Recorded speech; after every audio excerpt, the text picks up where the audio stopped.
तो पहला है आपका उष्मीय प्रभाव, थर्मल इफेक्ट, ठीक है। दूसरा है हम लोगों का चुंबकीय प्रभाव, चुंबकीय प्रभाव यानी कि मैग्नेटिक इफेक्ट।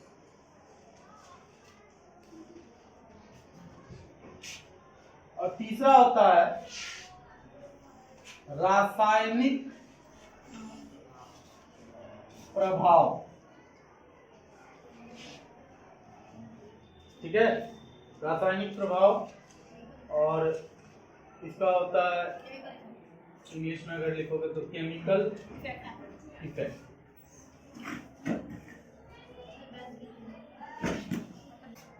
देखो ये जो तीसरा वाला है ना, इसके लिए एक डेडिकेटेड चैप्टर होता है क्लास 8 में, ठीक है। ये तो क्लास 8 में पढ़ना है। क्लास 8 में एक चैप्टर का ही नाम होगा विद्युत धारा के रासायनिक प्रभाव। ये तो हम लोगों को उस समय पढ़ लेना। उस समय अगर मैंने पढ़ाया तो मैं फिर से इन दोनों को भी वहां फिर से पढ़ाता हूँ, ठीक है, कम ही सही लेकिन एक बार पढ़ा देता हूँ। हम लोगों को 7th क्लास में पढ़ना क्या क्या है, उष्मीय प्रभाव और चुंबकीय प्रभाव, ठीक है, थर्मल इफेक्ट और मैग्नेटिक इफेक्ट। थर्मल का मतलब होता है जहां पर ऊष्मा से संबंधित कोई बात होता है उसको हम लोग थर्मल कहते हैं, ठीक है ना। जैसे तुम देखो कि थर्मस तुम लोग किसको कहते हो, थर्मस कुछ कहते हो किसी को, किसको कहते हो, ऐसा बोतल जिसमें कि चाय कॉफी गर्म पानी ये सब रखा जाता है देर समय के लिए, ठीक है, ज्यादा समय के लिए रखा जाता है और उसमें वो ठंडा नहीं होता है। अगर गर्म है चाय कॉफी या पानी तो वो गर्म ही रहता है, वो जल्दी ठंडा नहीं होता है। तो इस तरह का जो फ्लास्क होता है, इस तरह का जो बर्तन होता है, ठीक है, बोतल होता है, उसको हम लोग थर्मस कहते हैं। क्लियर है, कोई दिक्कत है इसमें? इस तरह का कोई भी थर्मस, इस तरह का कोई भी बोतल को हम लोग थर्मस कहते हैं, ठीक है ना। अब इसमें ध्यान से समझो, यहाँ थर्मल वर्ड हमने अभी क्या कहा, ऊष्मा से संबंधित चीज में हम लोग थर्मल वर्ड लाते हैं। बचपन से तुम लोग इस बात को जान रहे हो। कैसे? तुम लोग बचपन से थर्मस कह रहे हो उस बोतल को। क्यों कह रहे हो बचपन से उस बोतल को थर्मस?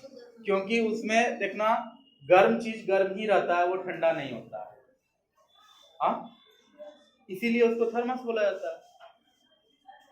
तो ये मेरा ऐसा याद दिलाने का क्या कारण था? याद दिलाने का ये कारण था कि ये कोई नई बात नहीं है, ये आप बचपन से जानते हो। जैसे आप लोग ढेर सारा प्रोजेक्ट बनाते हो थर्मोकोल से। थर्मोकोल से प्रोजेक्ट बनाते हो क्या? थर्मोकोल बोर्ड जो होता है उससे प्रोजेक्ट कभी कभी बनाता ही होगा। लॉकडाउन भर नहीं बनाया है, इसलिए बोलता है नहीं बनाया। चलो ठीक है। तो थर्मल, यहाँ हमने बात कर रहे हैं थर्मल, सॉरी, हमने बात किया अभी थर्मोकोल का। थर्मोकोल एकदम होता है ना व्हाइट कलर का, बड़ा सा बोर्ड टाइप का होता है, मोटा सा, उसका भी नाम थर्मोकोल है। उसमें भी थर्म आ गया, उसका भी नाम थर्मोकोल क्यों है? तो तुमको बता देते हैं आज कि अगर मोटा थर्मोकोल लेकर के उसको काट काट करके एक बॉक्स बना लोगे अच्छा सा, ठीक है, उसको जमीन से कुछ हाइट पे रख लोगे। अगर मोटा बॉक्स है, इतना मोटा बॉक्स है, अगर मतलब उसकी दीवारें अगर इतनी मोटी हैं, ठीक है ना, अगर वैसा कोई बॉक्स बना लोगे तो उसमें तुम गर्म दाल या गर्म चावल कुछ भी उसमें रख दोगे, फिर ऊपर से भी ढक दोगे कितना भी ठंडा में, तो आम मतलब ऐसे अगर कहीं दाल रखते हो जितना देर में ठंडा आएगा, कम से कम उसका दुगना देर तक तो गर्म रह ही जाएगा, ठीक है। कहने का मतलब ये है कि थर्मोकोल में भी थर्मस वाला पावर होता है, इसीलिए उसका नाम थर्मोकोल है। तो थर्मल, ये जो वर्ड है थर्मल, ये आपको क्लियर हो गया होगा कि ये वर्ड कोई नया वर्ड नहीं है, बचपन से इससे हम लोग परिचित हैं, चाहे जिस भी रूप में हैं। कोई दिक्कत कहीं पर भी? आगे बढ़ जाएं। इसको मिटाते हैं क्योंकि बारी बारी से सबको करना है, दोनों चीज को करना है, उष्मीय प्रभाव को भी और चुंबकीय प्रभाव को भी।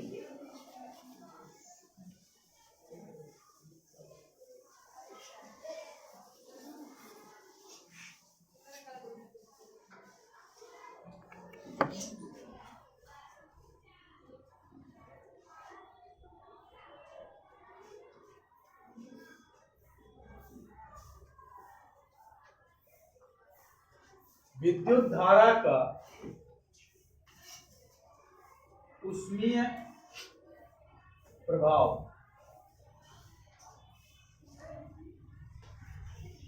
Thermal effect of electric current.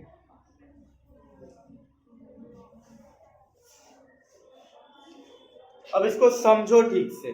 देखो, कहा यह जाता है कि अगर कोई भी वायर है या कोई भी धातु है, करंट किससे पास करता है? हमेशा धातु से ही पास करता है। ये तो पता होना चाहिए आप लोगों को। करंट कभी भी अधातु से पास करेगा? करंट किसी न किसी चालक से ही पास करता है ना। और ज्यादातर चालक, most of the conductors are metals, ज्यादातर चालक जो होते हैं वो क्या है? धातु है। तो ऐसा एक्सपेरिमेंट्स के द्वारा पाया गया, अलग अलग एक्सपेरिमेंट करके ऐसा पाया गया है कि इससे जब भी करंट हम लोग फ्लो करवाते हैं ना, इससे जब भी करंट फ्लो होगा देर तक, तो फिर ये गर्म हो जाए देर तक, ठीक है। इलेक्ट्रिक करंट, देर तक इलेक्ट्रिक करंट फ्लो, तो धातु गर्म, ठीक है। अलग अलग एक्सपेरिमेंट्स में ये पाया गया कि देर तक इसे इस होकर के करंट फ्लो करवाने पर ये गर्म हो जाता है। कोई दिक्कत? अब सवाल ये आता है तुम लोग के दिमाग में कि सर इलेक्ट्रिक करंट फ्लो कराने से ये गर्म होता है? सच में होता है? हम लोग को तो घर में कभी नहीं लगा गर्मी, हमेशा इलेक्ट्रिक करंट फ्लो करता है। तो देखो, हम लोगों के घर में जो वायर होता है और जो करंट आता है वो इस हिसाब से सेट किया जाता है कि इतनी गर्मी ना हो जो कि पता चले, ठीक है ना। एक तो वायर हम लोग के यहाँ कॉपर का यूज होता है, यानी कि कॉपर मतलब तांबा का यूज होता है, कभी कभी एल्युमिनियम का भी यूज होता है, लेकिन दोनों ठीक ठाक काम कर जाता है। लेकिन अगर वहीं जिंक का तार होता पूरा घर गर्म हो जाता। अगर नाइक्रोम का तार होता और ज्यादा गर्म होता घर, ठीक है। तो तब पता चलता गर्मी का, है ना। तो घर में जो बिजली का तार गुजरता है उसको वैसा सेट किया गया कि वो गर्म ना हो, ठीक है ना। क्योंकि गर्म होगा तो हद से ज्यादा गर्म होने पर क्या होगा? कोई भी धातु हद से ज्यादा गर्म होने पर क्या होता है?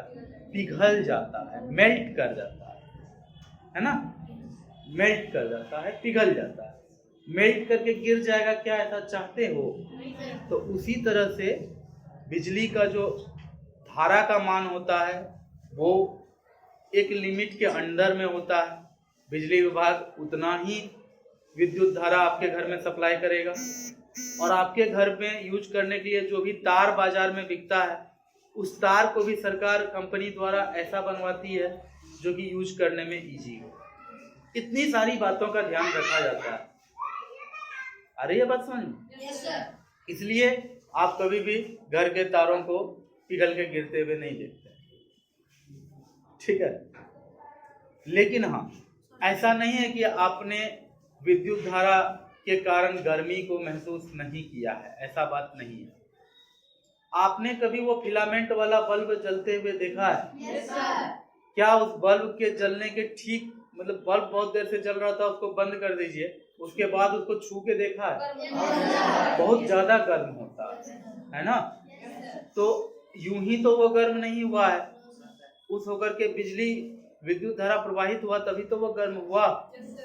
अच्छा, दूसरी बात, आपने अक्सर घर में अपने देखा होगा कि आपके घर में जो भी इलेक्ट्रिक अप्लायंसेस हैं, TV, stabiliser, fridge, washing machine या कुछ भी बिजली से चलने वाला, अक्सर आपने देखा होगा कि बहुत देर चलने के बाद वो गर्म हो जाता है। तो वो विद्युत धारा का ऊष्मीय प्रभाव है। लेकिन सबसे अच्छा एग्जाम्पल जो कि हर किसी के घर में है वो है आयरन। आयरन जो होता है वो कुछ इस तरह से उसका बेस होता है ना, इस तरह से उसका बेस होता है और चारों तरफ उसके भीतर कुछ इस तरह का स्ट्रक्चर होता है। इसमें क्वाइल होता है। क्वाइल मतलब क्वाइल किसको कहा जाता है? तो देखो क्वाइल किसको कहा जाता है, ध्यान से सुनना। कोई भी चीज दुनिया में जब आप उसको इस तरह से मोड़ते हैं ना, उसी को क्वाइल कहा जाता है। जैसे कि ये तार है, ये तार है अपने पास, ये तार है, ठीक है ना। इसको इस तरह से अगर मोड़ देंगे तो ये जो इस तरह से मिला ना अपने को, जैसे मोड़ने के बाद यहाँ तो अभी नहीं मिलेगा क्योंकि तुरंत में, इस तरह से अगर मोड़ेंगे तो कहा जाएगा कि ये क्वाइल हो गया। ये तार का क्या हो गया? क्वाइल हो गया। इस तरह से अगर तार को हमने मोड़ दिया है तो ये अपने आप में इस समय क्या कहलाएगा? क्वाइल कहलाएगा। ये खुल के अगर सीधा हो गया तो फिर ये क्वाइल नहीं कहलाएगा, तब ये फिर वायर कहलाएगा। लेकिन इसी वायर को आपने अगर इस तरह से ऐसे लपेटा मारा है कहीं पर, ढेर सारा लपेटा, तो वो सारा लपेटा अपने आप में कुल मिला करके क्वाइल कहलाता है। मेरे ख्याल से ये पूरा क्लियर है आपके पास, है ना। क्वाइल किसको कहते हैं समझ में आ गया? तो ये पूरा क्वाइल है।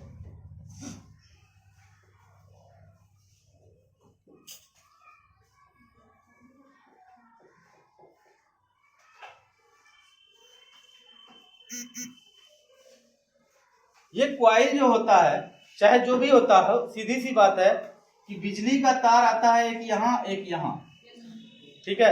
ये जाकर के घर का कहीं अपने प्लग में लगा दिया, ठीक है ना। तो कुछ ही देर में आप देखते हैं कि ये गर्म हो जाता है और फिर इसे कपड़े पर घिसकर कपड़े को इस्त्री की जाती है, कपड़े को आयरन किया जाता है। लेकिन इस तरह से हम लोग ये देखते हैं कि बिजली डालने से आयरन तुरंत गर्म हो गया, तो ये कहलाता है विद्युत धारा का ऊष्मीय प्रभाव। कि विद्युत धारा के कारण कहीं गर्मी पैदा हो गया, इसलिए इसको कहा जाता है विद्युत धारा का ऊष्मीय प्रभाव, ठीक है। अब बोलोगे सर होता क्या है यहाँ पर? होता कुछ नहीं है, इसमें जो है नाइक्रोम का तार होता है। किसका? नाइक्रोम का। नाइक्रोम कहा जाता है, दो धातु होता है, एक होता है निकेल, एक होता है क्रोमियम, और इसमें कुछ कार्बन भी मिलाया हुआ रहता है। तो इसको ऐसा बनाया जाता है कि इस होकर के विद्युत धारा प्रवाहित तो कर जाए, विद्युत धारा प्रवाहित कर रहा है, ठीक है, यहां से प्रवाहित होकर के गोल गोल गोल गोल गोल गोल गोल गोल यहां तक निकल रहा है। कॉइल में तो गोल गोल ही करंट जाएगा ना, और लपेटा होकर के करंट पास करेगा। तो विद्युत धारा बह रहा है, लेकिन साथ में आयरन को पूरा गर्म भी कर रहा है।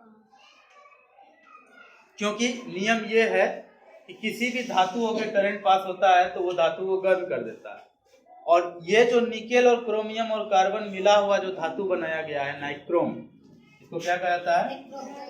नाइक्रोम।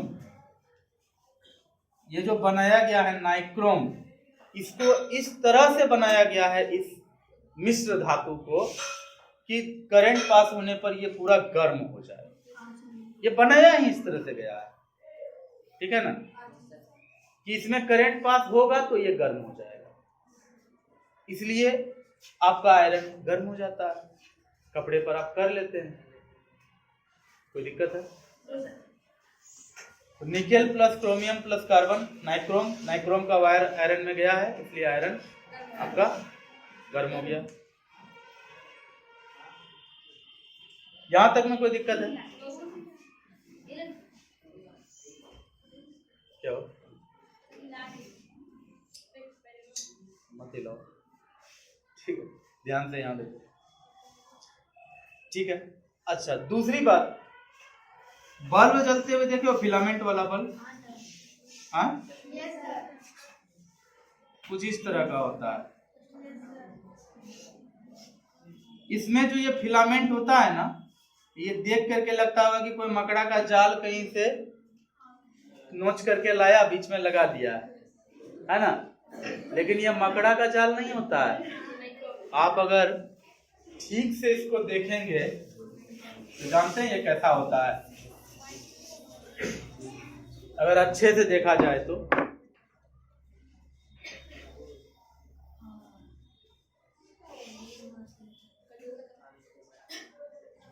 इस तरह से इसमें देखना 3 डंडा होता है, मतलब 4 डंडा होता है, ठीक है ना, निकला हुआ। और तुम अगर बहुत गौर से कभी देखे होगे बल्ब को तो तुम देखा होगा इसमें इस तरह से होता है, लपेटा मारा हुआ होता है।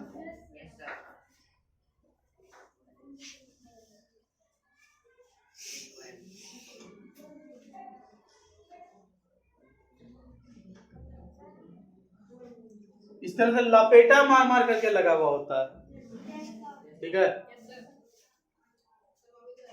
और ये लपेटा मारा हुआ जो मकड़ा का जाल की तरह पतला चीज दिखता है, वो असल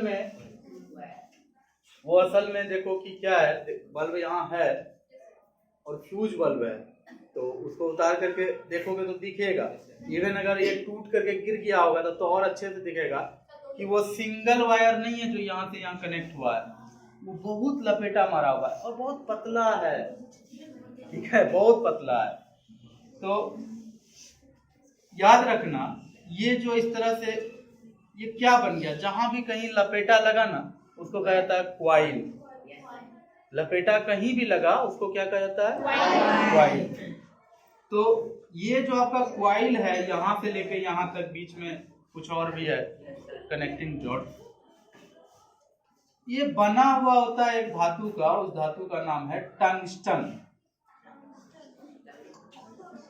टंगस्टन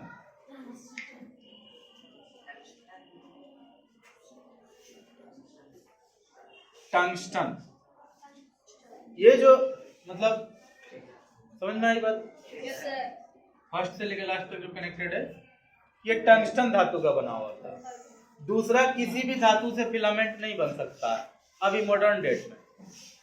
अब सवाल यह आता है कि टंगस्टन से ही क्यों बना, सर किसी और से क्यों नहीं बना? तो याद रखना एक बात, टंगस्टन में प्रतिरोध बहुत ज्यादा होता है, रेसिस्टेंस बहुत ज्यादा होता है, ठीक है। अभी हम आएंगे उस पर, रेसिस्टेंस क्या होता है, क्यों है ऐसा हुआ वैसा हुआ। बात साफ सुथरा इतना जानो कि टंगस्टन एक ऐसा धातु है जिस होकर के अगर करंट पास कराया जाए तो वो गर्म बहुत ज्यादा होता है। तांबा जितना गर्म होगा उसका 1000 गुना ज्यादा गर्म कौन होता है, टंगस्टन। तांबा होकर के 10 एम्पियर का करंट पास कराओ 1 घंटा तक, तांबा मुश्किल से पहले जितना गर्म था उससे 5 डिग्री सेल्सियस ज्यादा हो जाएगा, बहुत ज्यादा गर्म नहीं होगा। लेकिन अगर सेम मोटाई का टंगस्टन होकर के करंट पास कराएगा ना तो टंगस्टन जो है ना मतलब लाल हो जाएगा गर्म होकर के, 1000 डिग्री सेल्सियस तक जा सकता है उसका टेम्परेचर। हम ये बस एग्जाम्पल के तौर पे बोल रहे हैं, एग्जैक्ट हमको पता नहीं है कि कितना होता है, हम बस ये तुलना के लिए बता रहे हैं कि इसमें अगर 5 गुना होगा तो उसमें 1000 गुना बढ़ जाएगा, मतलब इतनी गर्मी पैदा होती है। इसीलिए बोले कि फिलामेंट के रूप में केवल टंगस्टन का ही यूज हो सकता है। क्यों? क्योंकि ये गर्म बहुत होता है, पहली बात तो ये। दूसरी बात ये कि इसका जो गलनांक होता है ना, गलनांक जो होता है, इसका गलनांक जो होता है यानी कि मेल्टिंग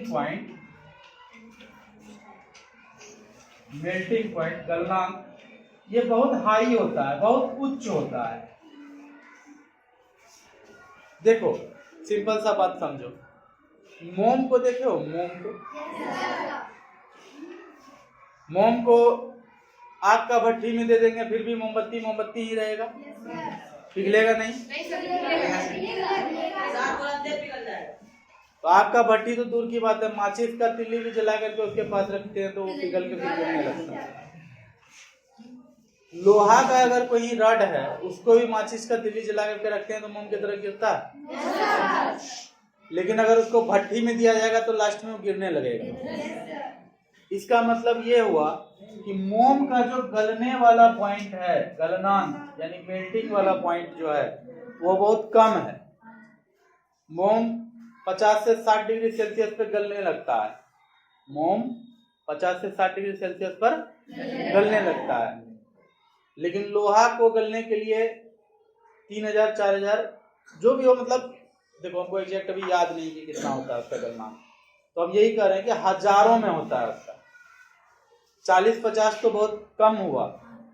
लोहा को गलने के लिए 1000 डिग्री सेल्सियस से भी ज्यादा का टेम्परेचर चाहिए। इसका मतलब लोहा का गलनांक बहुत उच्च है ना। तो कहा जाता है कि टंगस्टन का गलनांक उससे भी ऊंचा होता है। बहुत ज्यादा गर्मी होगा तभी टंगस्टन जो है कि क्या होगा, गल के गिरेगा पानी बन के, मतलब पानी बन के नहीं, पानी जैसा लिक्विड बन के। पानी तो पानी है, ठीक है। मोम गल के गिरता है, पानी जैसा लगता है, वो पानी थोड़े होता है, वो तो मोम ही होता है ना।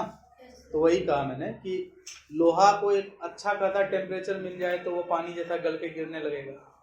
टंगस्टन भी पानी जैसा गल के गिरने लगेगा, लेकिन बहुत टेम्परेचर चाहिए, बहुत ज्यादा, ठीक है। अच्छा, एक बात और जानो, लोहा बहुत ज्यादा गर्म होने के बाद उससे रोशनी निकलने लगता है, उसको विकिरण ऊर्जा कहते हैं, रेडिएशन शुरू कर देता है वो। लोहा बहुत ज्यादा गर्म होने पर लाल हो जाता है, वो अंधेरा में भी लाल ही रहेगा। ऐसा तो नहीं कि अंधेरा में वो लाल नहीं दिखेगा। इतना समझ में आ रहा है? तो अब सुनो आगे। जैसे ही इसमें बिजली दिया जाता है बल्ब में, तो इसमें ढेर सारा कॉइल है। टंगस्टन इतना गर्म होता है, इतना गर्म होता है कि ये लाल होकर के लाइट देना शुरू कर देता है, ठीक है ना, पूरा लाइट देना शुरू कर देता है। और बल्ब में कोई ना कोई नोबल गैस भरा हुआ रहता है, वो बाद में पढ़ोगे अगले क्लास में ये गैस क्यों भरा जाता है। फिलहाल यही जानो कि ये गैस नहीं रहेगा तो फिर वो ये जो टंगस्टन है गर्म होकर के गैस में ही कोई कण से अभिक्रिया करके रिएक्शन करके कुछ और बन जाएगा, लाइट नहीं बनेगा, ठीक है ना। लाइट होने के लिए कोई गैस यहाँ भरा होता है और ये इतना गर्म होता है, इतना गर्म होता है कि ये ग्लो करने लगता है।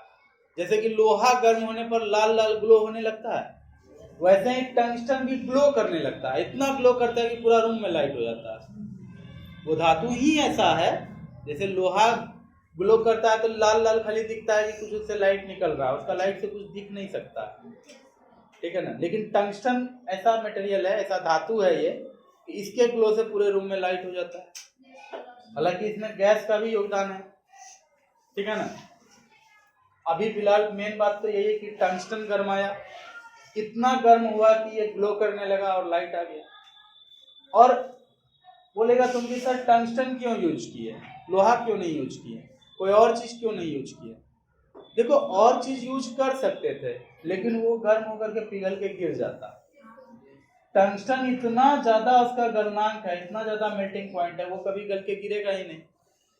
फिर भी कभी ऐसा हो सकता है बहुत ज्यादा विद्युत धारा तुम प्रवाहित कर दिए बहुत देर तक के लिए, तब होता है कि कहीं कोई पॉइंट पे गलता है और टूट जाता है, तो कहता है बल्ब फ्यूज कर दिया। बहुत ज्यादा वोल्टेज आने पर बल्ब फ्यूज होता है, मतलब इतना ज्यादा गर्मी हो जाता है कि बर्दाश्त नहीं कर पाता है, कहीं ना कहीं गल के टूट जाता है, तो टूटा हुआ दिखता भी है बाहर से। तो इस तरह से बल्ब अपना काम करता है, बल्ब इस तरह से जलता है। कोई दिक्कत है? समझ में आया बात?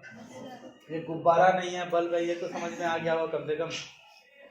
हाँ, कोई दिक्कत है? कुछ पूछना है? कैसे न पूछना है, पूछना है। पूछना ये है तुम लोगों को कि सर आखिर गर्मी हुआ क्यों, ये तो बता दीजिए। तो देखो गर्मी होता है, बल्ब ऐसे जलता है, आयरन ऐसे चलता है, विद्युत धारा का ऊष्मीय प्रभाव ऐसा होता है। सिलेबस में इतना ही है, इतना तुमको बता दिया मैंने, है ना। इतना तो हर एक स्टूडेंट को जानना है। अब जो बताने जा रहे हैं कोशिश करना समझने का, नहीं समझे तो भी कोई टेंशन मत लेना, क्योंकि वो आगे के क्लास में समझना है।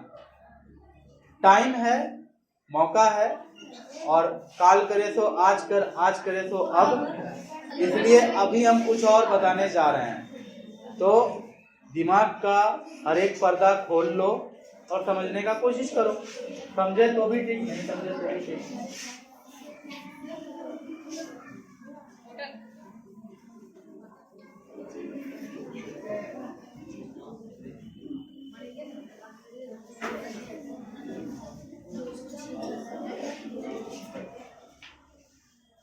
सुनो ध्यान से, देखिए पिछले क्लास में मैंने बताया था कि कहीं पर भी अगर विद्युत धारा प्रवाहित होता है तो असल में होता यह है कि कोई बैटरी है कहीं पर, उसका बैटरी में 2 पोल होता है, एक पॉजिटिव और दूसरा नेगेटिव। पॉजिटिव पोल पे पॉजिटिव आयन जमा होता है, पॉजिटिव पोल पे पॉजिटिव आयन यानी धनात्मक आयन या फिर धनात्मक आवेश ये जमा होता है, ठीक है। निगेटिव पोल पे ऋणात्मक आयन या यूं कह लो ऋणात्मक आवेश, एक ही बात हुआ। आवेश को इंग्लिश में चार्ज कहा जाता है, यह जमा होता है। कुल मिला के बात यह है कि बैटरी का एक खुट्टी पे सारा का सारा पॉजिटिव चार्ज जमा है, बैटरी के दूसरे खुट्टी पर सारा का सारा निगेटिव चार्ज जमा है। निगेटिव चार्ज के रूप में यहाँ पर इलेक्ट्रॉन होता है, बहुत ज्यादा इलेक्ट्रॉन जमा होता है। निगेटिव खुट्टी पर इलेक्ट्रॉन बहुत ज्यादा होता है, और इधर कह सकते हो प्रोटॉन, लेकिन प्रोटॉन कभी भी फ्री स्टेट में नहीं पाया जाता है, तो ये कहना कि प्रोटॉन होता है वो भी सही नहीं है।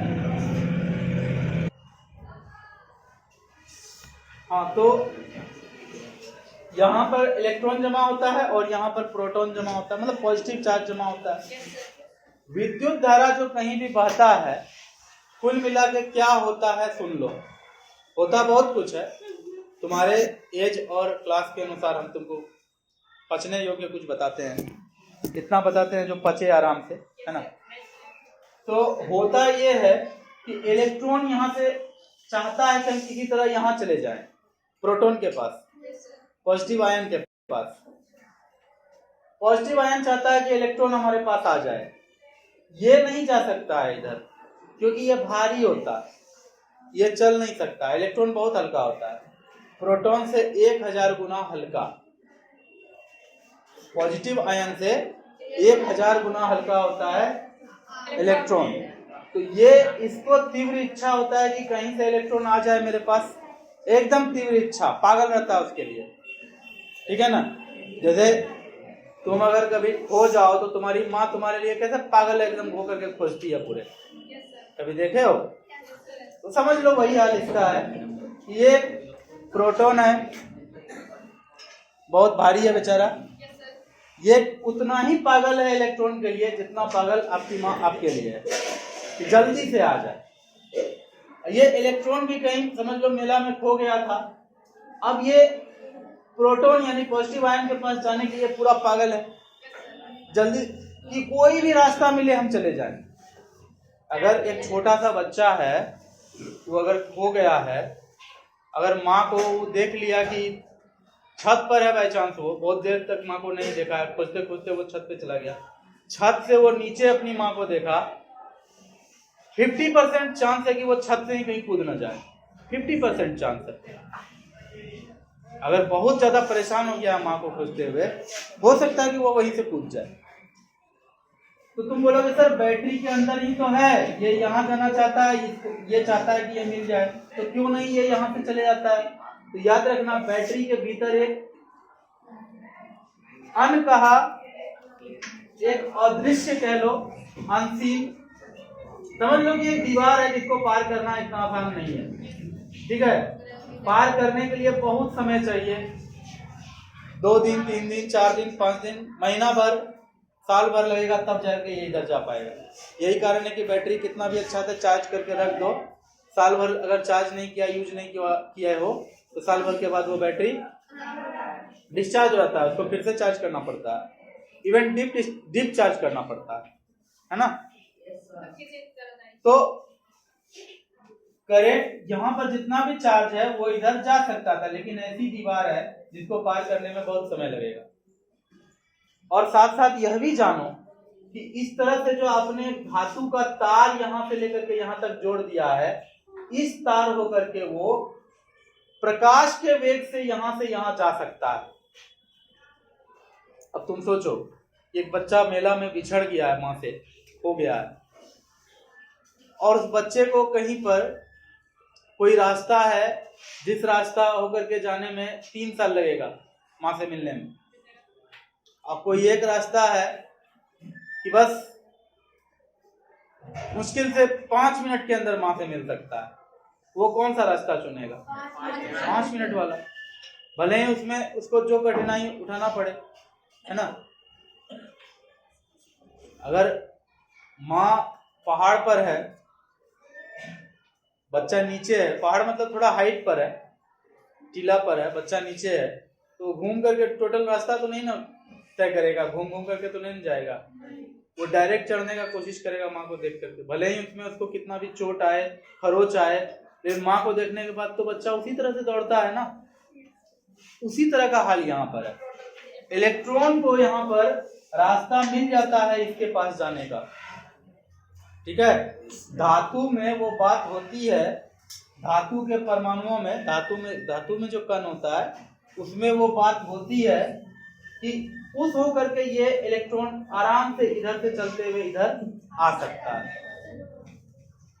धातु में एक क्वालिटी होता है, यानी चालक में एक क्वालिटी होता है कि उस होकर के इलेक्ट्रॉन जा सकता है।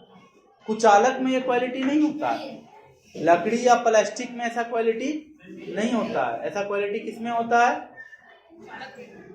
कुचालक में, यानी कि कंडक्टर में, धातु में, ग्रेफाइट में ये क्वालिटी होता है।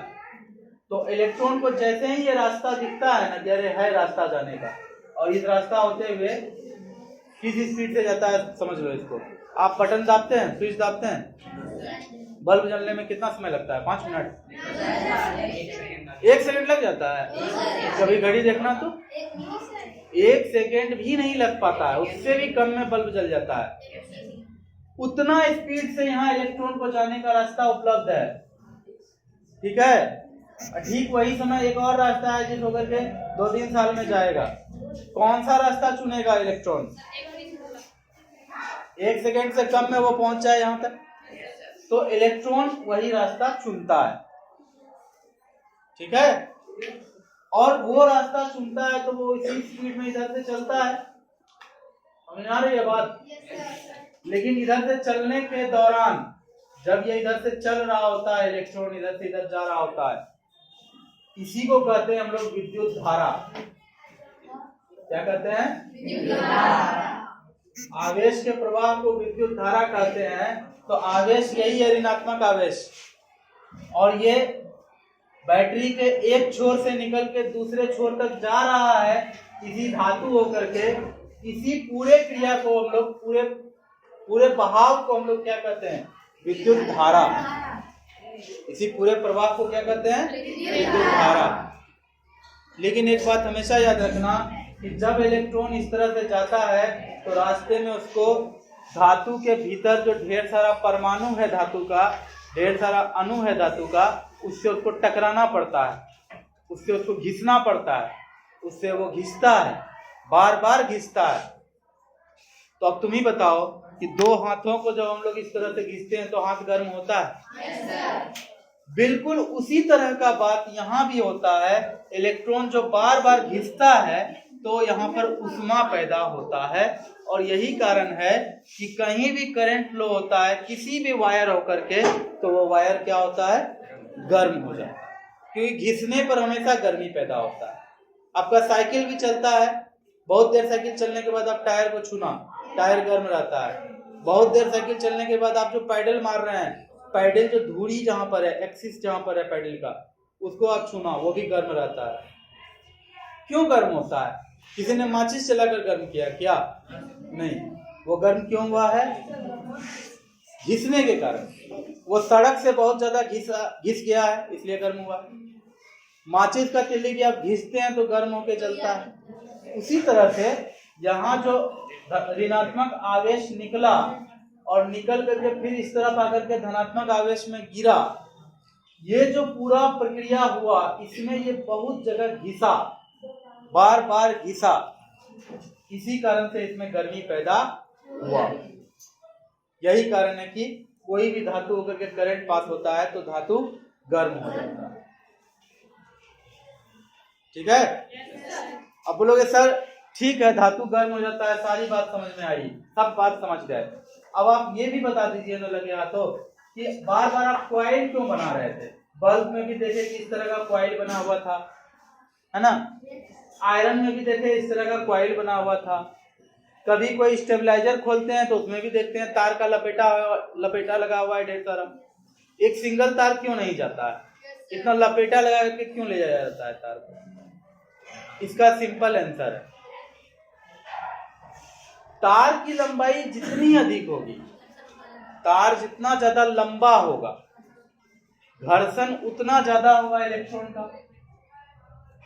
होगा या नहीं? तार की लंबाई जितनी ज्यादा होगी, इलेक्ट्रॉन को उतना लंबा दूरी तय करना पड़ेगा। इलेक्ट्रॉन जितना लंबा दूरी तय करेगा उतना ज्यादा गर्मी पैदा होगा, है ना?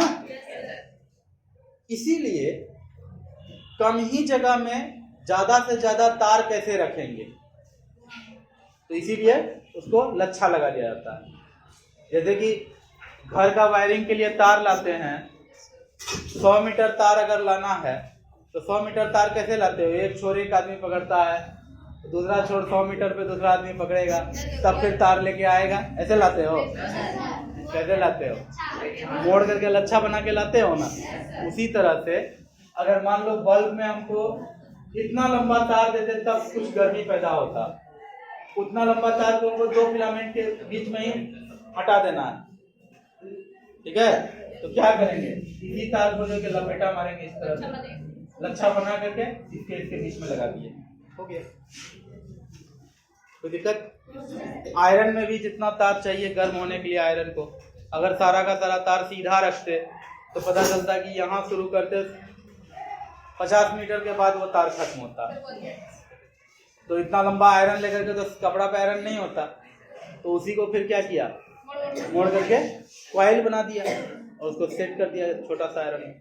इसलिए कॉइल हर जगह होता है, क्योंकि जितनी गर्मी की हमें जरूरत होती है अपने काम के लिए, ठीक है, जिस पर्पज से हम लोग चाहिए विद्युत धारा का उत्मीय प्रभाव, जो पर्पज से चाहिए, तो जितना गर्मी हमको चाहिए उसके लिए तार की लंबाई अगर ज्यादा आ रहा है तो फिर लंबा तार को कैसे छोटा जगह सेट करेंगे? तो मोड़ मोड़ के।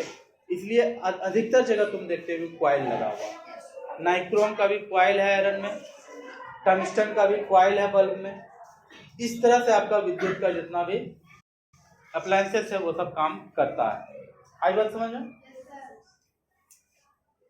ये ठीक है? क्यों गर्म हो जाता है सबको समझ में आ गया? yes, sir. याद रखना, ये फिर से नेक्स्ट क्लास में समझना है। अभी आपके सिलेबस में ये नहीं था, लेकिन हमें लगता है कि इसमें भी हम बहुत कुछ ऐसा है जो नहीं बताए हैं और आपके सिलेबस में है भी नहीं उतना बताना। तो अगर इतना भी समझ लिए तो काफी है कि किसी भी धातु होकर के जब आवेश प्रवाहित होता है तो वो ढेर सारे परमाणुओं अणुओं से टकराता है, इसी टक्कर में वो घिसता है और इसी घिसने के कारण गर्मी पैदा होता है। ठीक है? yes, कोई दिक्कत है? no, मेरे ख्याल से ये पूरा समझ में आ गया होगा। yes, मिटा देते हैं। किसी को भी कुछ पूछना है? कभी कभी लगता है हम इतना खराब पढ़ाते हैं कि सबके माथे के ऊपर से निकल जाता है, कोई कुछ नहीं पूछता है। या कभी कभी लगता है कि हम इतना अच्छा पढ़ाते हैं कि कोई डाउट ही नहीं छोड़ते हैं। अब दोनों में से क्या सही है पता नहीं। अच्छा, दूसरा वाला बात सही है, ऐसा नहीं हो सकता है। देखो ऐसा कभी नहीं हो सकता, ऐसा इसलिए नहीं हो सकता है, इस दुनिया में क्यूरियोसिटी का कोई अंत नहीं है। अगर आप सोचेंगे तो कोई ना कोई सवाल तो आएगा। ठीक है, चलिए देखिए, एक चीज हम लोगों को इसमें पढ़ना है, फ्यूज। ठीक है, फ्यूज। यहाँ बोर्ड यहाँ है, उसका गाल देख रही है, बोर्ड यहाँ है। चलो देखो, फ्यूज समझने से पहले समझना होगा हम लोग को ओवरलोड। ओवरलोड, ठीक है, ओवरलोड। ध्यान से समझो इसको। कुछ लोग मूड खराब कर देते हैं, पढ़ाते पढ़ाते ही उन लोगों के हाव भाव से, एक्टिविटी से पढ़ाने वाले का माथा फ्रस्ट्रेट होना तय है। क्यों करते हो ऐसा? हम कितना मतलब बाहर नॉइज हो रहा है, बगल में नॉइज हो रहा है, सबको बर्दाश्त करके दिमाग में कितना प्रोसेसिंग लेके पढ़ा रहे हैं। आप लोग वहाँ बात करने लगते हैं, वहाँ बात करने लगते हैं। एक दिन बताए ना, आप लोग जब बात करते हैं तो मेरी हालत उस समय कैसी होती है। कभी आप लोग अपने मम्मी से गए बात करने के लिए, मम्मी फोन पे किसी और से बात कर रही है, आप कुछ भी बोल रहे हैं, मम्मी फोन पे किसी और से बात कर रही है, आपको उस समय कैसा लगेगा? बहुत खराब लगेगा। अब मुझे अभी कैसा लगता होगा, आप कभी सोच के देखें? जबकि मुझे यहाँ पढ़ाना है, इतना वर्क करना है, इस समय मुझे उस तरह का फीलिंग आएगा, तो पक्का है कि कोई ना कोई टॉपिक जो मुझे पढ़ाना है वो छूट जाएगा। अभी पहले मुझे ओवरलोड लिखना था, लेकिन आपके किसी उसके बात करने के कारण फ्यूज लिख दिए, ये छूट गया। ये भी तो एक कंप्यूटर ही ना है, ये भी तो अपना प्रोसेस ले रहा है। परेशान करोगे तो फिर दिक्कत होगा। चलो देखो, ओवरलोड क्या होता है इसको समझो। देखो, हम लोग के घर में वायरिंग हुआ है, पतला सा एक तांबा का वायर है और उस वायर के ऊपर एक कवर किया हुआ है ना, बीच में वो वायर है, चारों तरफ से कवर है। इस तरह से बिजली इसमें जाता है, कोई दिक्कत है? बीच होकर के बिजली जाता है, तांबा तो इतना ही रहता है। ध्यान रखना, इस तांबा का अपना एक क्षमता है, इस तांबा का अपना कुछ क्षमता है। क्षमता कहने का मतलब यह है कि इस तांबा का तार से जितना पतला ये तार होगा उस हिसाब से तय होगा कि इससे आप 250 वोल्ट का कुछ जला सकते हैं। ठीक है, या इससे तय होगा कि मैक्सिमम आप 500 वोल्ट का कुछ चला सकते हैं। बहुत ज्यादा हुआ तो 5 मिनट के लिए आप 1000 वोल्ट का भी कुछ चला लिए। 1000 वोल्ट करने का मतलब है कि 250 का उस तरह से आप करके चला लिए। लेकिन कुछ आदमी होते हैं, एक पतला सा तार लेके आता है वो बिजली के पोल से, ठीक है, उसमें वो अपने घर में फ्रिज, वॉशिंग मशीन, टीवी वो सब तो चला ही रहा है। फिर कभी क्या करता है कि सब कुछ चलाते समय उसी समय क्या करता है, रूम हीटर भी चला देता है, आयरन भी लगा दिया, तो पता चलता है घर के बाहर कहीं चिरचिर होकर के आग निकल रहा है तार में से। बात यह है कि हर एक कॉपर वायर का अपना एक क्षमता होता है कि उतना धारा ही प्रवाहित हो सकता है। उससे धारा प्रवाहित ज्यादा होगा तो वो उतना गर्मी बर्दाश्त ही नहीं कर पाएगा, उसका गर्मी से उसके ऊपर का प्लास्टिक में आग लग जाएगा और वो भी जल के भस्म हो जाएगा। इसलिए देखते हो कि अक्सर पेपर में पढ़ते होगे, ओवरलोड के कारण या शॉर्ट सर्किट के कारण, शॉर्ट सर्किट पढ़ाएंगे वो क्या होता है, ओवरलोड के कारण, शॉर्ट सर्किट के कारण मकान में आग लगा, दुकान में आग लगा, इस तरह की बातें पेपर में छपती है।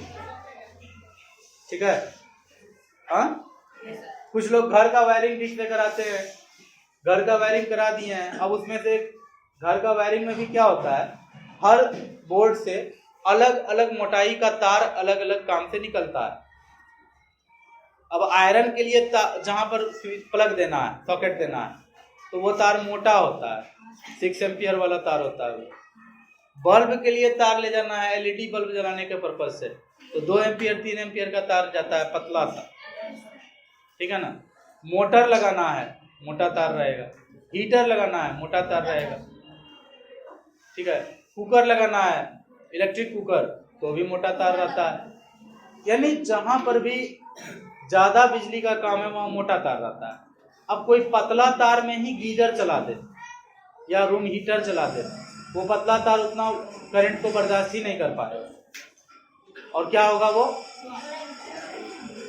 गर्मी नहीं बर्दाश्त करके आग लग जाएगा, जल जाएगा। तो जब कभी भी अत्यधिक विद्युत धारा के कारण तार टूट जाए, हेलीकॉप्टर चल के जाएगा तब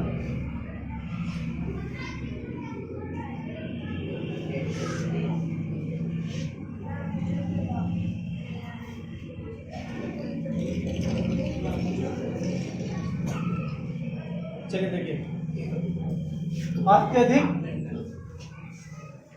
बिजली, ये बोल रहे थे अभी हम, अत्यधिक विद्युत धारा के कारण जब किसी सर्किट में कहीं पर इतना ज्यादा ओवर हीटिंग हो जाता है कि वो तार में आग लग जाता है या वो टूट जाता है जल करके, तो उसी को हम लोग कहते हैं ओवरलोड, ठीक है। तो ओवरलोड से बचने के लिए फिर क्या किया जाता है, तो ओवरलोड से बचने के लिए हम लोग अपने घर में लगाते हैं फ्यूज। फ्यूज असल में क्या होता है, फ्यूज इस तरह का एक डिवाइस होता है, इसमें एक यहाँ पर फिक्स पुट्टी होता है, एक फुट्टा यहाँ फिक्स होता है, बीच में इस तरह से एक वायर, पतला सा वायर लगाया जाता है, एकदम एक तो पतला वायर। ऐसा क्यों किया जाता है, ये लगा करके बोर्ड में लगा दिया जाता है, मतलब कि मेन लाइन आया बोर्ड में, ठीक है, मेन लाइन आया, उससे जो है कि 2 वायर रहता है ना, तो 2 फ्यूज लगाया जाता है दोनों वायर से, फ्यूज से वायर निकाल करके फिर तब अगला बोर्ड में जाता है, ठीक है, अगला बोर्ड में तब जाता है।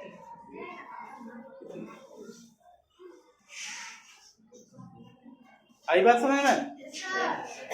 मतलब कि अगर कायदे से वायरिंग हो तो वायरिंग इसी तरह का होता है। जैसे अपने स्कूल का वायरिंग देखे होंगे कि बिजली पोल से आया, पहले 2 फ्यूज है, तब फिर आगे किसी बोर्ड में गया है, और फ्यूज में एक पतला सा तार लगाया गया है, ठीक है। देखो, माना ये जाता है, हम लोग ये मान के चलते हैं, तार जितना मोटा होगा उतना ज्यादा करंट बर्दाश्त करने का उसमें क्षमता होगा, ठीक है, कोई दिक्कत।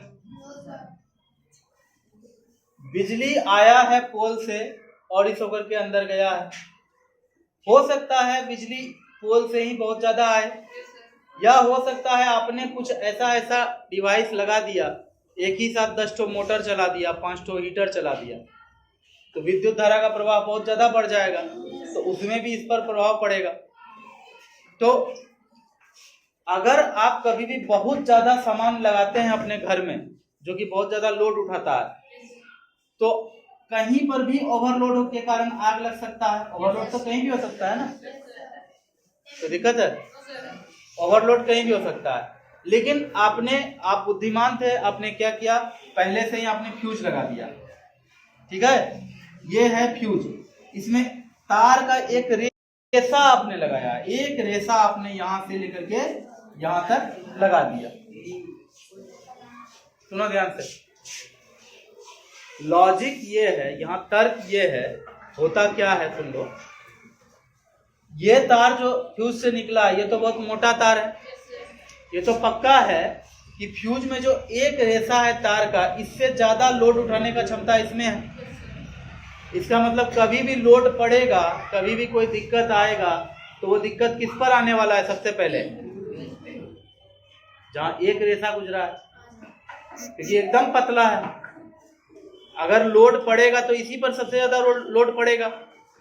बात आ रही है समझ में? Yes sir. लोड पड़ना होगा तो सबसे ज्यादा लोड किस पर पड़ेगा? इस पर पड़ेगा, और ये जल के टूट जाएगा। अगर कभी भी चाहे आपने बहुत ज्यादा चीज चला दिया तो कहीं और आग लगने के बजाय ये टूट जाएगा, जिसको कि खोल के फिर लगा देना बहुत आसान है, ठीक है ना। कहीं और तार बर्बाद नहीं होगा, आग लगने का खतरा नहीं है। ये सारा सेफ्टी है, इसलिए फ्यूज लगाना चाहिए, ठीक है ना। हर घर में फ्यूज लगा हुआ होना चाहिए, इससे घर में बिजली के कारण आग लगने का संभावना कम हो जाता है, ठीक है। समझ में आ गया कि अगर लोड पड़ेगा तो इसी पर पड़ेगा, ये बच जाएगा अपना, स्विच बच जाएगा, तार बच जाएगा, सब कुछ बच जाएगा। तो जो लोड पड़ना होगा इसी पर पड़ेगा, ये टूट जाएगा गर्म होकर के, जल जाएगा, और क्या होगा, कुछ नहीं। मेरे ख्याल से यहाँ तक क्लियर है। तो ये जो कहीं भी जल जाता है, तार में आग लग जाता है, तार टूट जाता है, इसी को कहता है ओवरलोड। इससे बचने के लिए ओवरलोड कहीं और नहीं हो, जहाँ हम चाहते हैं वही हो, ताकि फिर हम उसको ठीक कर लें। हम लोग क्या लगाते हैं? फ्यूज। इस तरह से हम लोग का बचाव होता है। ये छोटे बोर्ड पे भी लगता है? हाँ, सब जगह। इवन छोटा छोटा जो मतलब छोटा सा एक एम्पलीफायर है तुम्हारे स्कूल में, उसमें भी पीछे फ्यूज होगा, तो खोल खाल के देखना मत। अच्छा, फ्यूज खोलने पे झटका भी मारता है, इसलिए फ्यूज खोलना मत। वो झटका क्यों मारता है, क्लास 12 में कैपेसिटर पढ़ोगे तब समझ में आएगा। अभी फिलहाल यही जान लो कि फ्यूज खोलने पे हल्का करंट भी मारता है। डिवाइस बंद रहने पर भी करंट मारता है, इसलिए मत करना वो काम, ठीक है ना। कोई भी अच्छा डिवाइस है उसमें फ्यूज रहता है, ताकि जब भी कभी वोल्टेज आए जोर का तो वही फ्यूज उड़ जाए, डिवाइस को कुछ भी ना हो। इसके बाद का भी घंटी मेरा ही रहेगा, इसके बाद तो बहुत लंबा पता है। सर एक बार टीवी ऑफ था तो हम क्या कहते हैं टेस्टर से चेक किए तो उसमें लाइन किसी तरह। अरे बोले ना, इसके लिए तो क्लास 12 में कैपेसिटर पढ़ना पड़ेगा ना, कि सारा डिवाइस को अपने लाइन से कट कर दिया, फिर भी फ्यूज में लाइन होता है। ये क्लास 12 क्लास 12 का एक चैप्टर है कैपेसिटर, वहां पढ़ पाओगे, अभी नहीं जानना है सर। फ्यूज होता है, फ्यूज में करंट होता है, थोड़ा सा, ज्यादा नहीं रहेगा, थोड़ा सा रहेगा। एक बार झटका मारेगा हल्का सा, बर्दाश्त कर लोगे और कुछ नहीं होगा, दिक्कत नहीं है, लेकिन रहता है। अब चेक मत करने चले जाना, हो सकता है कहीं जोर का मार दिया झटका तो फिर बोलोगे अमित सर ही बोले थे, होता है।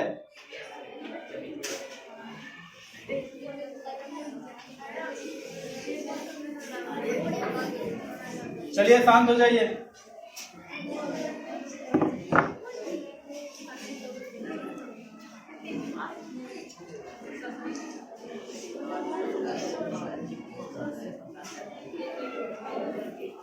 शॉर्ट सर्किट,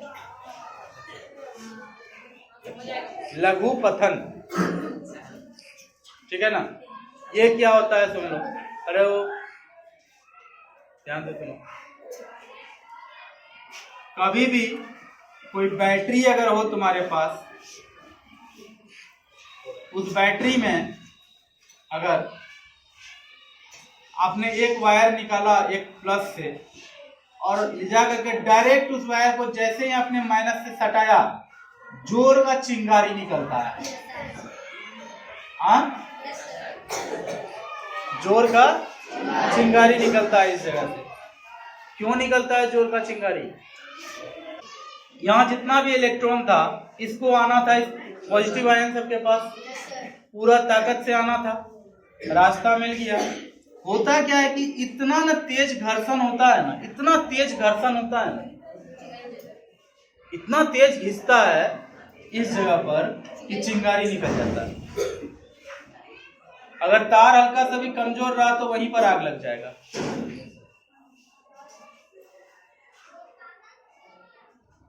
ठीक है, तार हल्का सा भी कमजोर रहा तो वहीं पर चिंगारी हो जाएगा, वहीं आग लग जाएगा। अब ध्यान से देखो,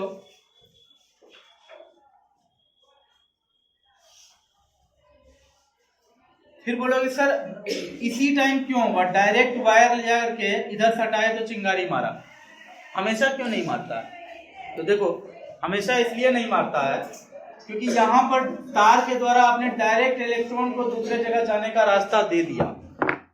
अदरवाइज आप क्या करते, इसमें एक बल्ब लगाते, मोटर लगाते, कुछ भी करते, बैटरी से बहुत कुछ करते हो आप लोग, है ना, कुछ ना कुछ लगाते, तो यहाँ क्या होता, यहाँ इसको गर्मी मिलता, गर्मी पैदा होता, लाइट पैदा होता, कुछ ना कुछ होता, तो कुछ ना कुछ होता तो ऊर्जा यहाँ अच्छा खासा ऊर्जा निकल जाता, ऊर्जा निकल जाता, और जो भी इलेक्ट्रॉन था उसको ठीक ठाक प्रतिरोध मिल जाता, इसलिए इलेक्ट्रॉन थोड़ा सा स्लो हो जाता।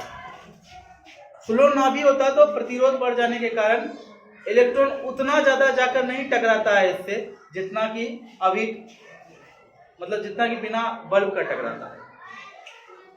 बिना बल्ब का वायर होकर के इलेक्ट्रॉन जाएगा इस होकर के, मतलब इतना तेज घर्षण होता है कि चिंगारी मारने लगता है। और यूं ही समझ लो कि इतना तीव्र गति होता है वेश का कि धातु उसको संभाल नहीं पाता है, घर्षण से ही उसमें आग लग जाता है। आई बात समझ में? इसलिए आप जब भी एक वायर लगाते हैं पॉजिटिव में, या एक वायर लगाया है अपने निगेटिव में, लाकर दूसरे को जैसे ही सटाया जोर का चिंगारी मारता है, तो वो चिंगारी क्यों मारता है समझ में आया? अत्यधिक घर्षण के कारण, ठीक है ना? क्योंकि वो घर्षण बीच में यहाँ नहीं होकर के डायरेक्ट यहाँ हो रहा है, इसलिए यहाँ पर चिंगारी के रूप में दिखता है। अगर यहाँ आप बल्ब लगा देते, मोटर लगा देते तो कुछ ना कुछ काम होता, तो जो ऊर्जा होता है इलेक्ट्रॉन का उतना तेज जाने का, वो ऊर्जा कहीं ना कहीं और दूसरे चीजों में निकल जाता, तो उतना तेज जाकर नहीं टकराता। आ रही है बात समझ में? छोड़ दीजिए, छोड़ दीजिए, चलो यहाँ देखो, बात आई समझ में? तो देखो आपने जब बल्ब लगाया ना, तो ठीक है, ये सर्किट ठीक है, चल रहा है, ये सर्किट अच्छे से चल रहा है, कहीं कोई सर्किट में प्रॉब्लम नहीं है, अच्छे से बल्ब चल रहा है, कोई दिक्कत की बात नहीं है। लेकिन बाय चांस कभी भी ऐसा हो कि सर्किट में डायरेक्ट कहीं तार आपका चला गया, ये तार डायरेक्ट यहाँ से कनेक्ट हो गया, तो फिर वही बात हो गया ना, जैसे ही चार्ज को एक सीधा रास्ता दिख रहा है जाने का,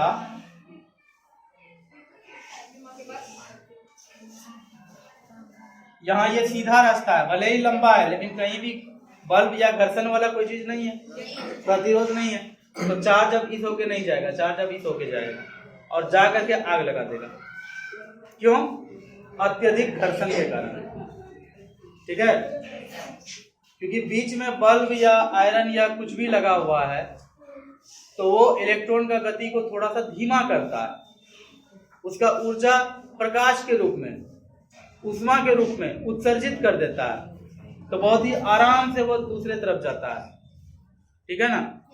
लेकिन यहाँ क्या हो रहा है, यहाँ डायरेक्ट जा रहा है, तो जोर का आग लगता है, क्योंकि इतना तेज गति को बर्दाश्त नहीं कर पाता है धातु, ठीक है? उस घर्षण से उसमें इतनी गर्मी आती है कि उसके ऊपर का कवर जल जाता है, आग लग जाता है। तो याद रखना,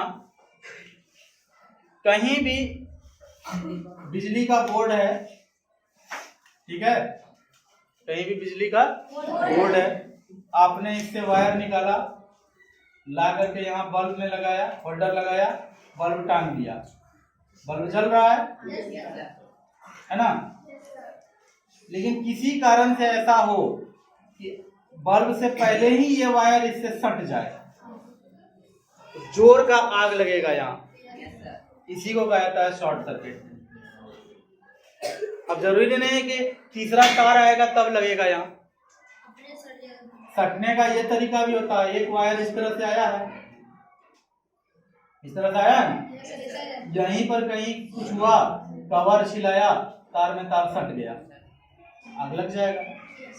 आग ही नहीं लगेगा बल्कि पूरा घर में पूरे कहीं भी आग लग सकता है, घर का कोई ना कोई अंदर का अगर ये तार मजबूत है तो कहीं पर भी घर में जो तार ढेर सारा गुजरा है, किसी एक वायर में कहीं कमजोरी देख करके वहां पर आग लग करके वो उतना दूर का तार टूट जाएगा, फिर पता भी नहीं चलेगा शॉर्ट सर्किट कहाँ हुआ। हो सकता है वहां जो जहां टूटा वहां जोर का आग लगा हो, उसके कारण घर में ही आग लग जाए। इसलिए देखना होगा, अक्सर न्यूज में आता है शॉर्ट सर्किट के कारण। कुछ साल पहले की बात है, कोलकाता में एक मॉल में ही आग लग गया था, आग रुक ही नहीं रहा था, कई लोगों की जान चली गई, है ना। तो शॉर्ट सर्किट से बचने के लिए एक बॉक्स का लगाया जाता है, बॉक्स का नाम होता है MCB बॉक्स। इसमें ढेर सारा स्विच होता है, जैसे ही कहीं शॉर्ट सर्किट लगता है, ये बॉक्स को ऐसा बनाया गया है, आगे पढ़ोगे इसके बारे में, जैसे ही कहीं शॉर्ट सर्किट होता है ये अपने आप ऑफ कर देता है टोटल लाइन को, टोटल बिजली ऑफ कर देता है। फिर कितना भी ऑन करोगे ये ऑन ही नहीं होगा, जब तक ये तार को सटा हुआ तुम खोज करके उसको ठीक नहीं करोगे, जब तक तब तक वो ऑन नहीं होगा। और जैसे ही आपने ठीक कर दिया वो फिर ऑन हो जाएगा, घर में एकदम बिजली चलने लगेगा। ठीक है, तो MCB बॉक्स इसके बचाव के लिए होता है। तो शॉर्ट सर्किट क्या होता है समझ में आ गया? इसलिए कहा जाता है कि घर में एक साथ ज्यादा लोड वाले चीजों को नहीं चलाना चाहिए। घर में एक साथ अधिक लोड वाले वस्तुओं को नहीं चलाना चाहिए, डिवाइस को नहीं चलाना चाहिए। एक ही साथ आदमी फ्रिज चला दे, वॉशिंग मशीन चला दे, आयरन चला दे, गीजर चला दे, सब कुछ एक साथ चला दे तो क्या होगा? वो पहले ओवरलोड होगा। ओवरलोड होगा, तार में तार कहीं ना कहीं सटा हुआ तो होता ही है, तो ओवरलोड के कारण पहले तार गर्म होगा। ओवरलोड के कारण कहीं ना कहीं तार पहले गर्म होगा। गर्म इतना होगा कि तार के ऊपर का जो प्लास्टिक का लेयर होता है वो पिघल के गिर जाएगा। मान लो एक तार पॉजिटिव वाला तार है, एक निगेटिव वाला तार है, दोनों तार का प्लास्टिक का कवर अगर गल के गिर जाए तो क्या होगा? वही शॉर्ट सर्किट हो जाएगा। तो शॉर्ट सर्किट जो है, शॉर्ट सर्किट का एक कारण क्या है? ओवरलोड। दोनों तार अगर ठीक ठाक रहे, दोनों तार ठंडा रहे, कभी कोई समस्या ना आए। समस्या कब आएगा? जब दोनों तार गर्मा करके उसका कवर पिघल जाए। दोनों तार में से कोई भी नंगा होगा, या सॉरी, दोनों तार जब नंगा होगा तब ना सटेगा, तब ना शॉर्ट सर्किट होगा।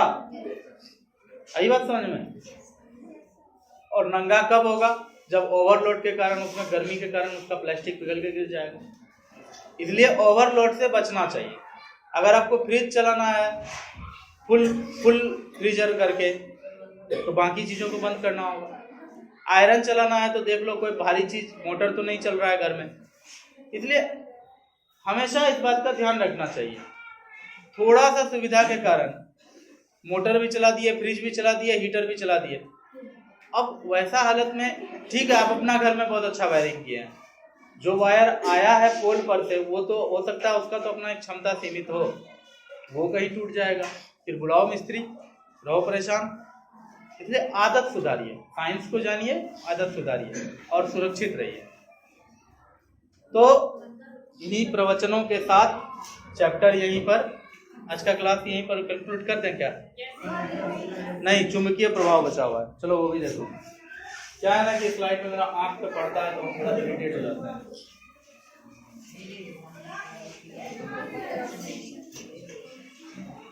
क्लासरूम में लाइट का प्रबंध जल्द से जल्द करवाइए, कीजिए।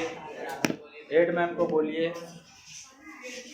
हमने कहा था लेकिन उसी दिन क्या वारदात हो गया आपने देख लिया है खुद से। फिर कुछ हुआ था क्लास में? Yes sir. आप ही लोगों में से किसी ने किया, मतलब स्टूडेंट में से ही किसी ने किया। तो फिर से लाइट लगा के लगाएं। आप लोग फिर मोच के लेके चले जाओ। हेड मैम को बोलिए क्लास में लाइट लगेगा। चलिए देखिए,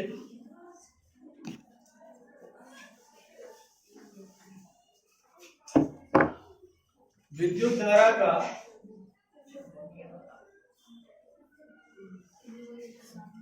चुंबकीय प्रभाव। Magnetic effect of current. इसमें ज्यादा कुछ जानने के लिए नहीं है 7th क्लास में, थोड़ा सा है उतना बता देते हैं, ठीक है। आप लोग कभी भी ब्लेड के साथ खेले हैं? ब्लेड के साथ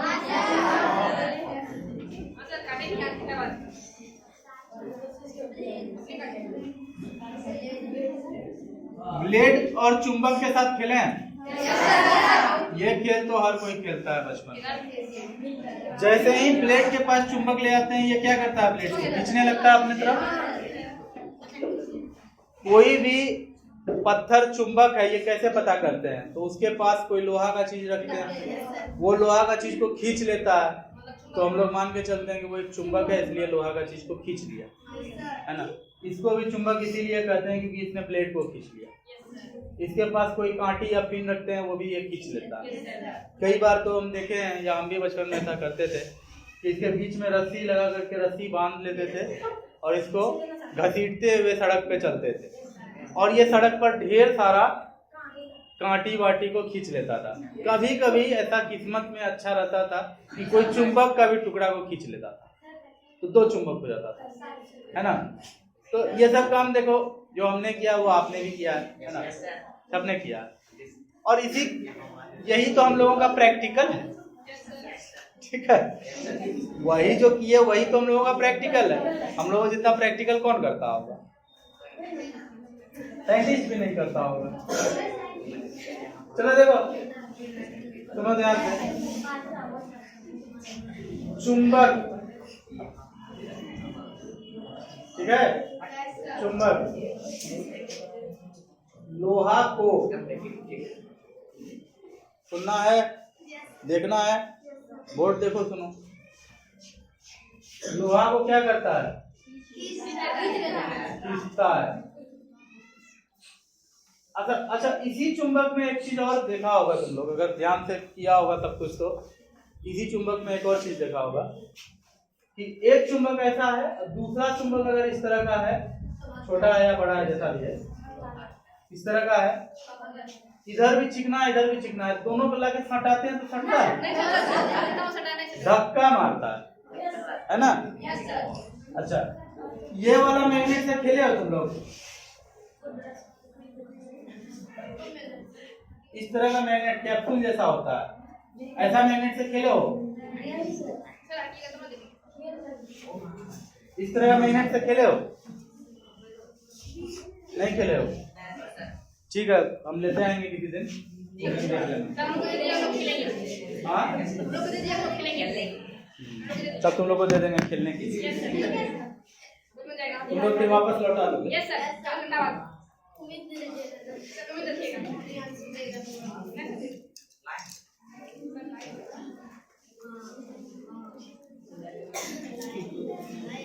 नहीं है मेरे बैग में,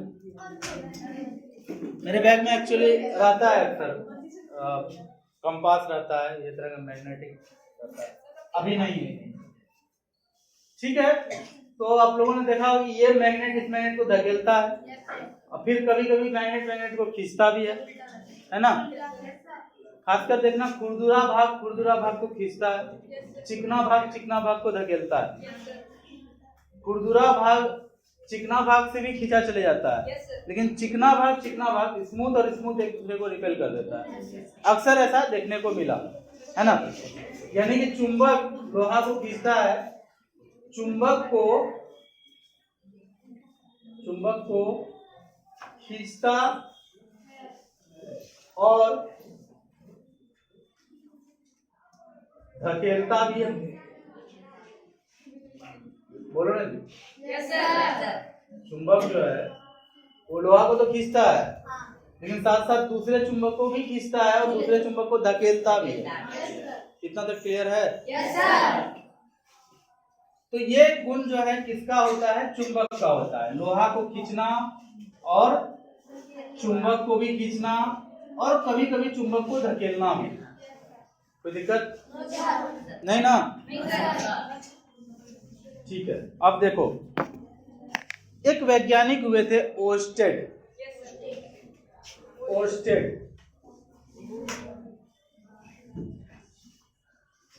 नाम के एक वैज्ञानिक हुए थे।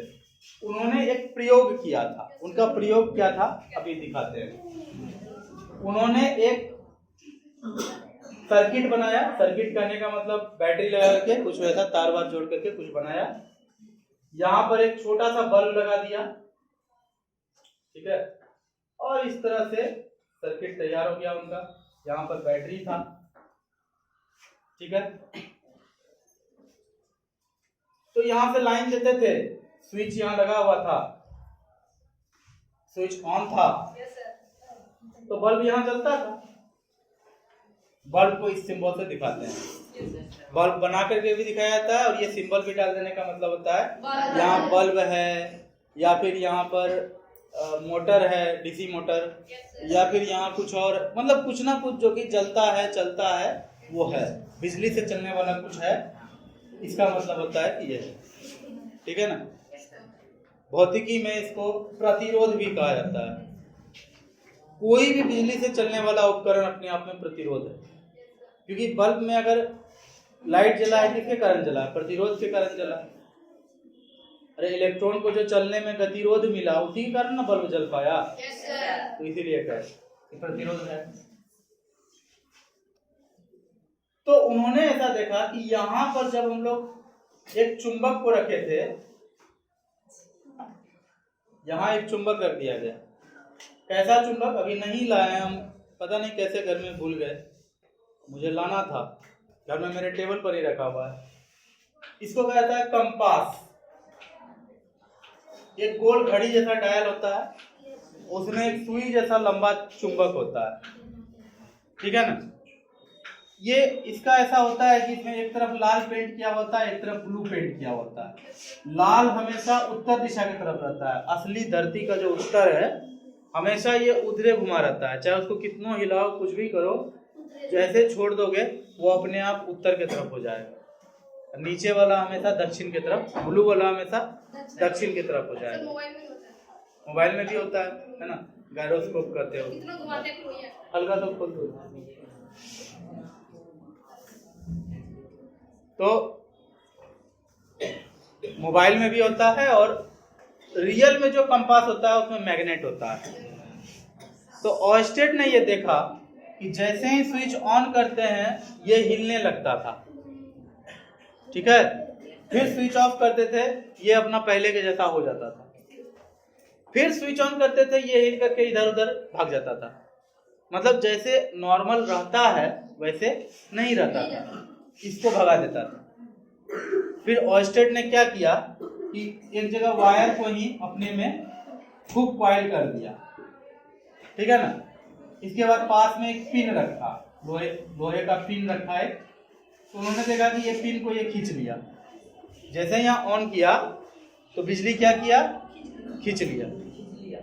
यानी कि तार होकर के विद्युत धारा प्रवाहित हो रहा था, तो उसके कारण क्या हो रहा था, जब वायर होकर के विद्युत धारा प्रवाहित हो रहा था तो इसके ये विद्युत धारा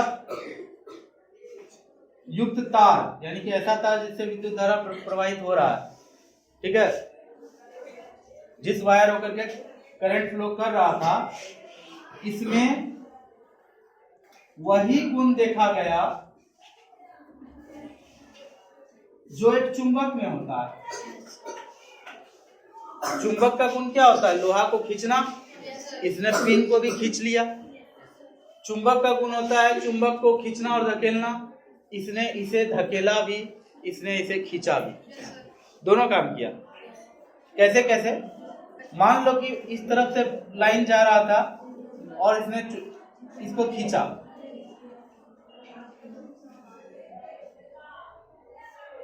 ऐसा कौन आतंकवादी सब है जो यहाँ पे भन भन बात करता है और क्लास को बर्बाद करता है। चुपचाप क्लास में यहाँ देखो, समझने का कोशिश करो, और दिक्कत है कोई भी प्रॉब्लम है हाथ उठाओ, पूछो, हम बताएंगे हम यहाँ क्यों आते हैं। जब आप खुद ही आपस में बात करके समझना है आपको, तो फिर कह दो मुझे कल से मैं नहीं आऊंगा, कहीं और ट्रांसफर करा लूंगा अपना। पढ़ाने आया हूं तो पढ़ाने दीजिए, अगर बात करना है तो फिर हमको बोल दो, हम यहाँ से चले जाएंगे। आपस में ग्रुप डिस्कशन करके ये सब चीज सीख लेना, मेरी क्या जरूरत तब।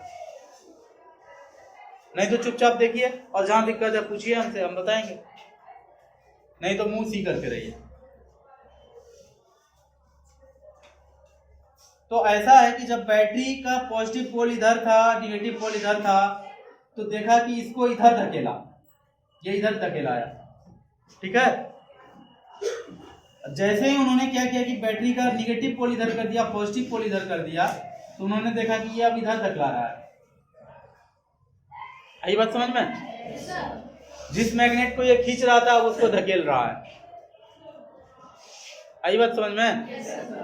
कुल मिला के बात यह है कि जब एक चालक तार होकर, जब एक कंडक्टिंग वायर होकर के करंट फ्लो करता है, तो उसके करंट के कारण, फ्लोइंग करंट के कारण उसके चारों तरफ एक मैग्नेटिक इफेक्ट पैदा हो जाता है, ठीक है ना।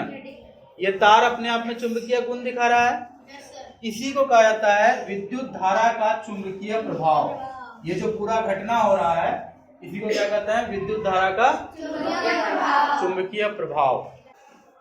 खैर फिर से एक बार इसको देख लो, बात साफ सुथरी है।